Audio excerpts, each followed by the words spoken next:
This is the Halftime Show with Omar Adori on Pulse 95. Yes, we are live and we're live on Pulse 95 Radio in the heart of Sharjah.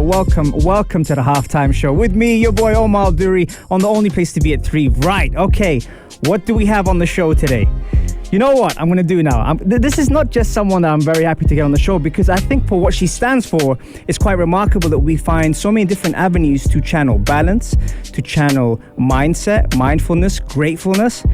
And I think this person here on the show today, when you meet her later on, is very, very cool in that sense, but also has a twist to it. And you know, on the Halftime Show, we don't just do normal. So Maria, originally from Menorca, Spain, lives in the UAE for more than 7 years. She started her journey into wellness and Reiki for self-healing after being diagnosed with a rare self-immune symptom. Now, Reiki's not only helped her to recover, but to become a better version of herself and to onboard a life-changing healing journey. Now, through her passion, she also combines that with horses.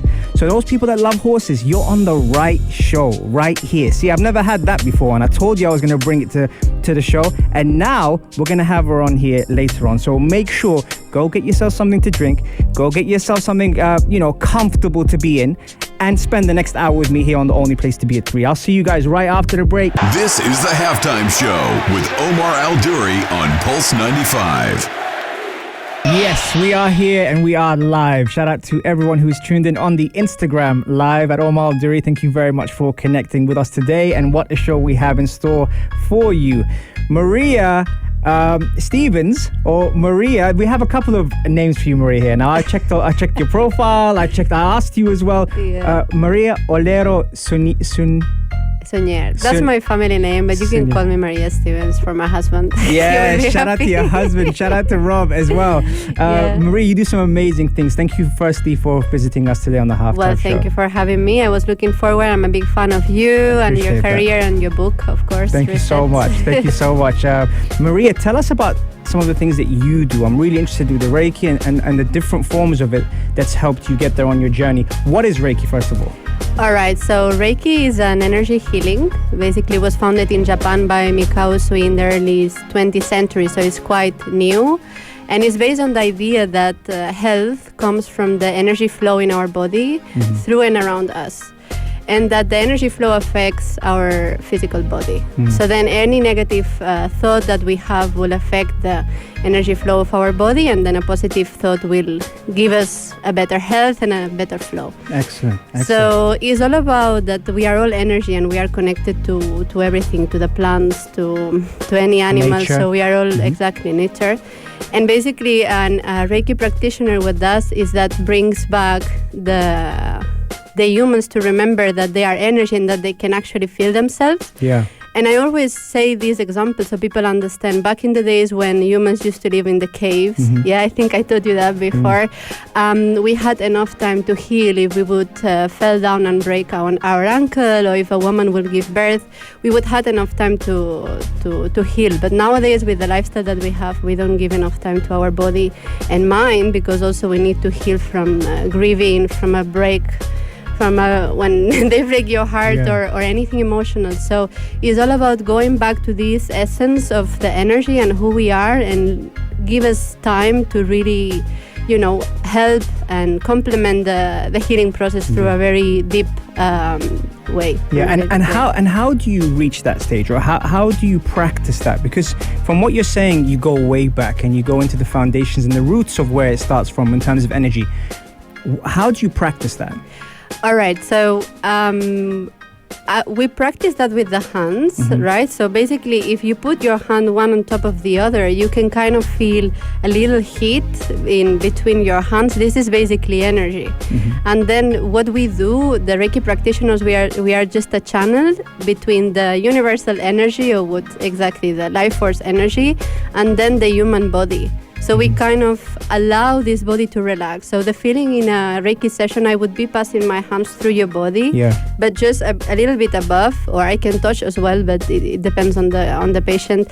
And then you will feel like a big relaxation, a big peace, like if you were doing kind of a relaxation and meditation at the same time, but somebody does it for you. Right. And you feel heat on your body. Some people has spasms, some people has different reactions, body reactions. And then the feeling afterwards is of super calm, tranquility, peace, and well, I mean, you feel good also. Yeah, and you've had your own journey with it. Exactly. How has it helped you recover? Well, yeah, one day I just woke up and my life was completely upside down because I had a weird autoimmune disease, but it was something, a clinical isolated syndrome. So long story short, it's nothing chronic. So basically I'm not sick anymore, but I realized that I stopped working in a big part of my life, which was my energetic part and the spiritual life.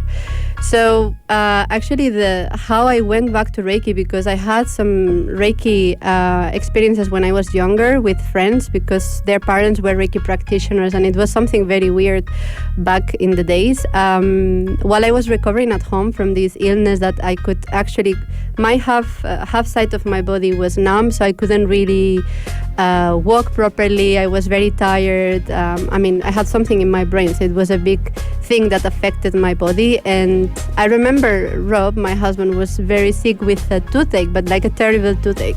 And he couldn't sleep for 3 days. Literally, he was going crazy with the pain. And at one moment, I felt that I had to put my hands on his jaw.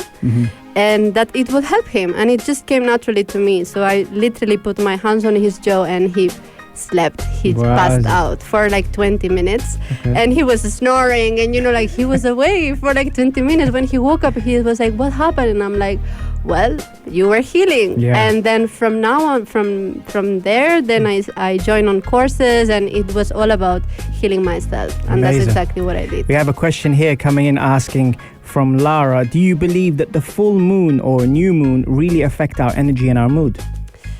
Well, since we are all connected, right, to the energy, I think this is very personal. Since I was a little kid, I really, really connect with the moon. And I always say, like, some people are day people or night people. I always was more like a night people, and the moon was I really liked it. I personally feel that my energy levels change on full moon, especially when in specific months. How? But how does it accelerates you a lot. You are more excited, and you just have more energy. But this happens to me, so I cannot really say that this is something generic. If there is a science behind, well, there are some people who study this. I am not specialized in that, but it affects me. If I do rituals and stuff, I do some things because I like trying, but it's not something where I am deep into. And Rob just sent a message saying, I don't snore. Okay, we're gonna That's not true. Well, Rob, we've announced it on air.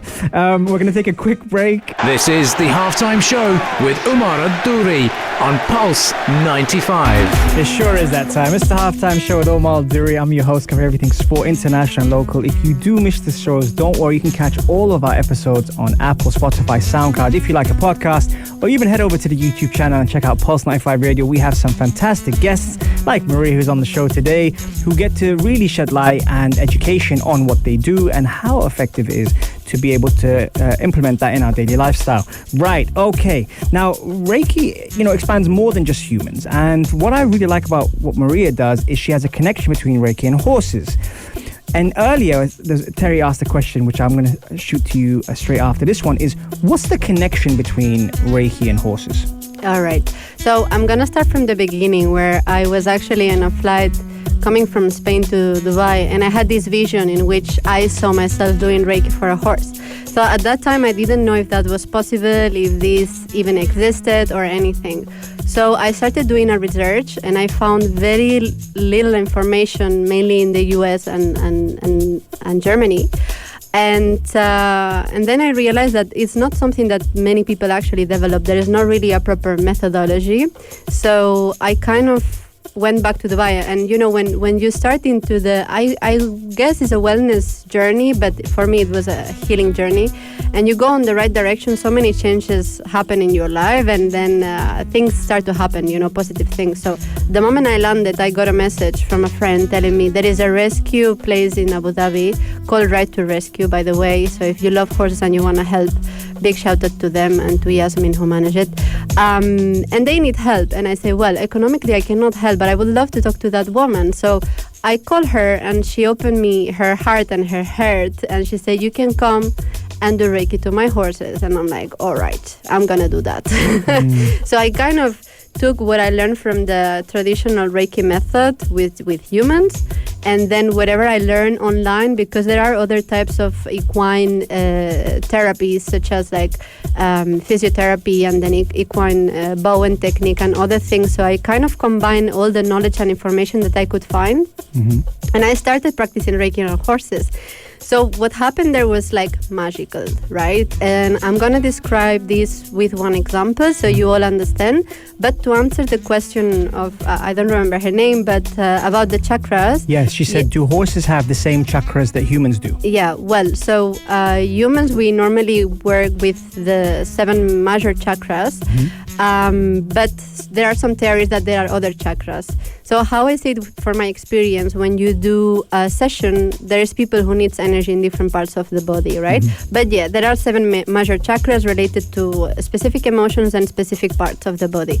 So for the horses, as per my understanding and what my experience, I can say that there are minimum of 10, so a little bit more, but because they are animals that are very, very connected to nature. So they do have chakras on the hooves, they do have chakras in the muzzle, and also on the ears. So the ears are a big, big part of their communication. So you can see what they communicate between them with the ears, and also you can see if the horse is annoyed or if he's about to do something with the ears. You did this now. If you're watching on YouTube, what does that mean?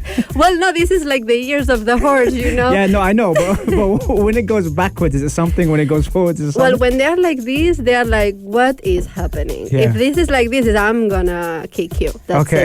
it, but this is like really like seconds. So basically, when you see a horse, and normally if it's like that, and he goes like this with one, you see that he's comfortable, but he's looking at what's happening, right? Okay. We have to remember that they're actually prey animals, and we are predators. Yes. Right? So they're always alert. But going back to the chakras, so yes, I would say chakras in the ears, because it's a big communication part of their communication. Yes, the muzzle, because this is with what they connect to the earth and to the grass, and when they graze and everything is a kind of meditation for them. And then on the hooves, again, that's what keeps them grounded and is very important for them. It's interesting also because obviously you've had experiences with horses. Talk to me about some of those experiences, because you spend time, and I'm guessing it's intimate time with the horse, where they obviously have to trust you. Yes. Tell me about some of the experiences you've had with horses and how it's been different to humans, for example. Yeah, I'm going to tell you the good one that you will all actually relate and understand. But mainly I want to tell you that I am developing my method, because this is something I'm writing down through the experiences and through what I feel and everything. So maybe in the future I can actually, teach people about that. Nice. So let's see. Okay, so that was in Spain. I had a pony, a competition pony, a jumping competition pony. And then I didn't know him. I didn't know the owners. It was a mother with the two girls. And so they came to me, they say like, look, we never did any holistic thing, but our pony has nothing. The veterinarian is saying he is fine, but when he goes into the paddock for training, he wants to kick all the horses around, and he starts biting other horses. So, and that's all what they say. And also they told me that when he was on with the other horses where they sleep and everything outside in Spain, he's bullied. He's been bullied, and he's always behind a bush, and they don't let him eat or anything. Wow. So I was like, wow, that's very interesting. So anyways, I started the sessions with him. For me, what I do is like, of course, they have to trust me. They have to understand what's happening. And as I say, horses are prey animals, and they don't trust you at the first time.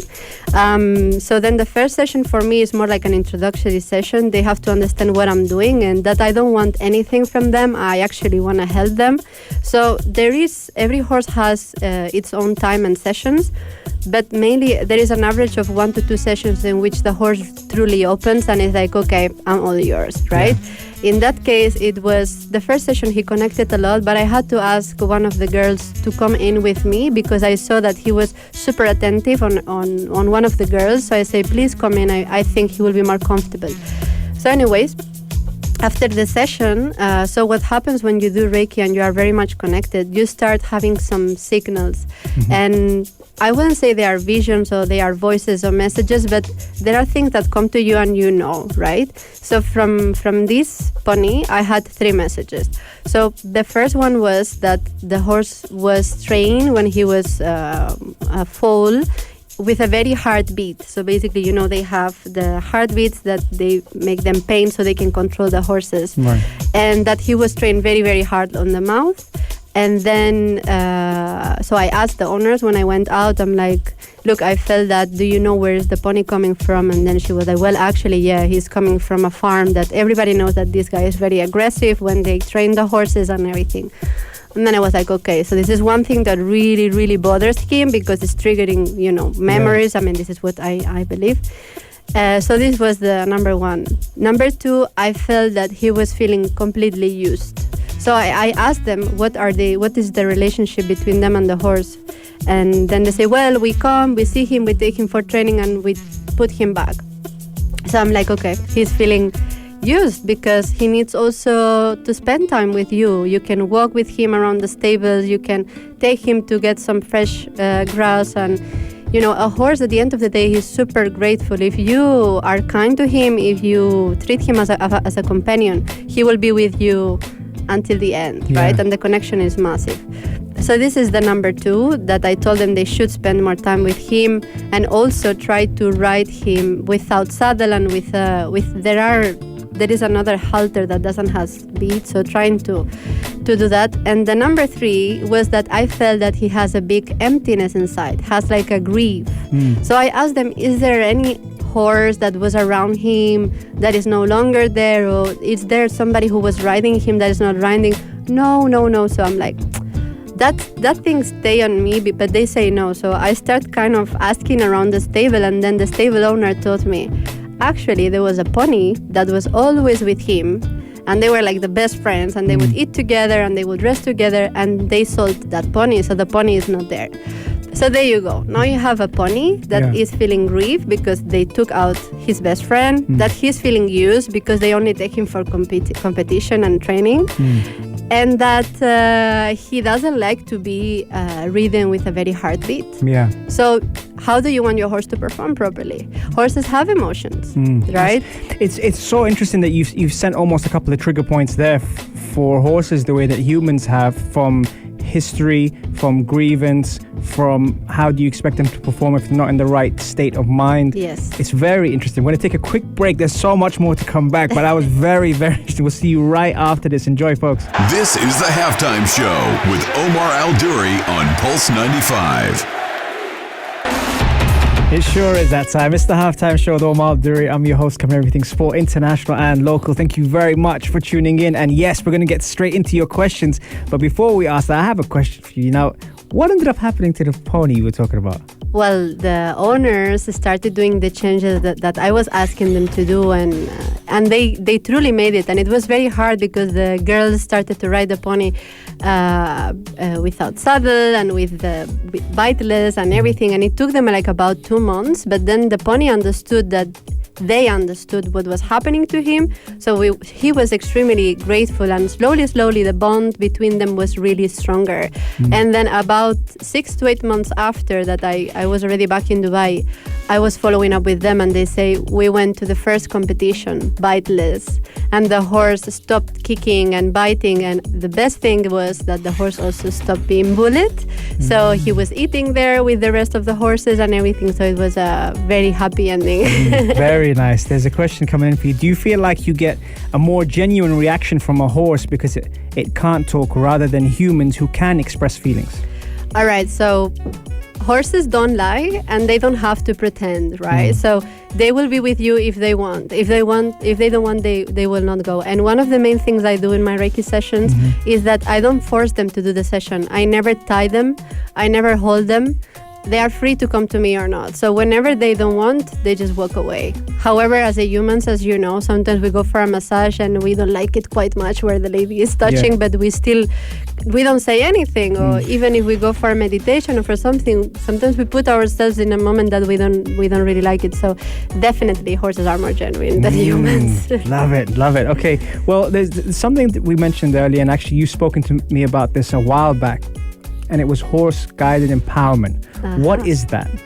All right, just because I can't stop learning and I am in a continuous journey and things start to come out, I decided to study a little bit more about horse psychology and about their body and everything. And that led me to this certification that I did. But it turned out that horse-guided empowerment is actually equine therapy. It's like a type of hippotherapy as well. So basically, it's therapy with horses for people. So I started in that. I am a certified practitioner right now. And what we do with horse-guided empowerment, we help people to unlock and to understand their emotions through interaction with horses. Because horses, as we are discussing, they are animals of the present, so they feel you the way you are. As I said, you cannot lie to a horse. You know, if I take you to a session and I'm asking you, how are you? And you're like, I'm very good. But you are inside, you are very bad. The horse knows that because, again, as I taught you before, if you put your hands next to the other, this what you feel is energy. But horses feel this energy multiply by thousands and thousands of times more than us. So now I want you to picture when the horses fly on a flock and they move all together, or the fishes do the same. How they communicate with energy. So that's why, because horses understand how we are, they mirror our feelings. And through this mirroring, we as a practitioners are taking you through a journey of activities in which you reflect on you and the way you behave through these feelings that mirror on the horses. So it's super, super interesting. Do they detect nerves? Oh yeah, big time. So if someone, for example, which would be kind of normal, if you were using horses to help you with the therapy, but the client or the patient is nervous, how does a horse generally react to that? Well, the horse will be very nervous and they will try you more, because one thing is we don't have to forget that horses live in a herd. By their natural habitat is to be born in the countryside and to be on a herd, and they all have one leader, right? So when you're going to ride a horse, he needs to accept that you are the leader. Right. So if you are afraid, he feels it and he will make sure that you know that he is the leader. So that's in their psychology, what's happening basically. So if you are really, really afraid, I recommend you not to ride. Very interesting. Yeah, right. And take time to ground and interact from down. Yeah. Nice. We've got some more questions coming in for you here, but what we're going to do, we're going to take a quick break and then we'll answer all your questions and tell you where you can follow Maria right after the break. And she's also got a very interesting initiative coming up, which we will bring up straight after this. Enjoy, folks. This is the Halftime Show with Omar Adori on Pulse 95. It sure is that time. It's the Halftime Show, and it's almost full time on the Halftime Show today on the only place to be at 3, the Halftime Show on Pulse 95 Radio. We've got Maria Stevens in the building. I like her full name, and I like the surname, but I can't pronounce it. I know. Once I get that right, I'm going to keep saying it. Just keep saying it. Yes, Sunyer. That's it. Maria, obviously we've had some really good questions coming in, and also I wanted to ask about an initiative that you're doing before I go into those other questions, because you have something really cool coming up. Tell us about it. All right, so with all these things that I'm going through and doing and everything, I've been treating different people with life-threatening illnesses, such as cancer and autoimmune diseases. So I decided to start a study research in which I need 2 or 3 people that they are going through this, that they are in a fighting journey, and that they believe there is something else that they can complement, because we don't have to forget that also Reiki is a complementary therapy to conventional medicine. So that they would like to try Reiki as a part of their healing journey or their fighting process, or how you want to call it. And I would be combining Reiki with sound healing, which I do as well. And then if they want, we can do also some horse-guided empowerment session. So basically sessions with the horses. So if you know anybody, or you are listening to it and you're going through that and you believe this is something that resonates with you, then I would like you to contact me, because this is what I'm looking for now. And it has to be people that are open to it and are with an open mind. Exactly. And suffering from a life-threatening disease as well. Yeah. So where can they reach out to you? Where can they follow you? Well, the best channel where I'm posting everyday content is my Instagram, Heal with Mayu, and there they can see whatever is happening. I am talking about so many different things. Also, lifestyle, as you know, as you well say in your book, is not only about focusing on one part of your life; it's about everything. So. Correct. Yeah, healthy lifestyle, and then I talk about Reiki, about horses, and about I don't know if I mentioned it, but we are doing also retreats worldwide to focus on your health for like 4 to 6 days. So we are talking about all of this. Well, I love the fact you're really making a difference, and not just doing it locally, you're doing it internationally as well. I think that's so important. Well, that's one of the reasons I started this research, because in the retreat this summer I had a woman with severe cancer, skin cancer, and the skin cancer was making her legs super swollen, so till the point that she couldn't walk properly and she couldn't sleep. And the first session, Reiki session with her, was absolutely amazing, because it's not only what she taught me, but the way she was feeling. The session was crazy, because I could see her body twisting and having a lot of spasms, and she was completely gone. She was sleeping, and when she was telling me that she couldn't sleep, right? So it was 40 minutes of pure healing from her body, because she was actually super open to it. But for me, what was more fascinating is after the session, the swelling in her legs was about 1 centimeter less. Really? Yeah. So that was like, for me, was like, okay, I really, really need to do that, you know. And actually, I've been fighting in the UAE to get Reiki out there, that people believes in it more, because it doesn't stick to any belief or religion. It is just a therapy, right? Yes. And people sometimes confuse these things. But in Europe, in Spain, and many other places, Reiki is actually part of the services that you can have in a hospital, in a normal hospital, as a complementary therapy. So I aim to do that in the UAE one day. Fantastic. Watch this space. She's coming, I'm telling you. There's something you mentioned earlier very, very briefly, and I just wanted to ask you quickly before we wrap up. What is it, equine therapy? Well, equine therapy is all type of therapy that you use a horse to help people to be better. So in terms of emotionally, but also physically. So they work a lot with kids with disabilities. Yeah.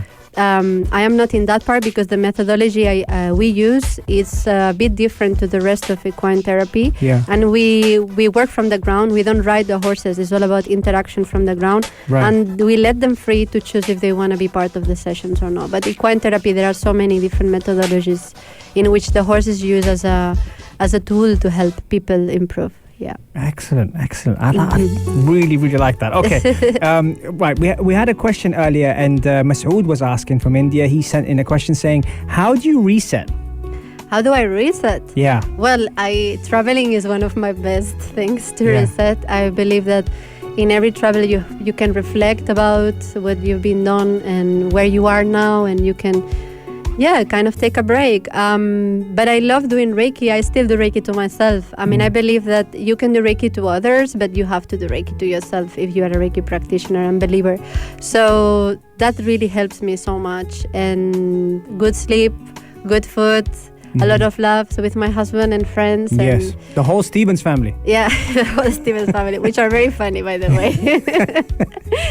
So that's how I reset. Yeah, just taking a moment to be with myself. I love being with myself, and I think this is something that not many people actually know. Why do people find that challenging to be alone, in your opinion? Because they are not ready to work on what they know they have, but they are trying to avoid that. What do you think?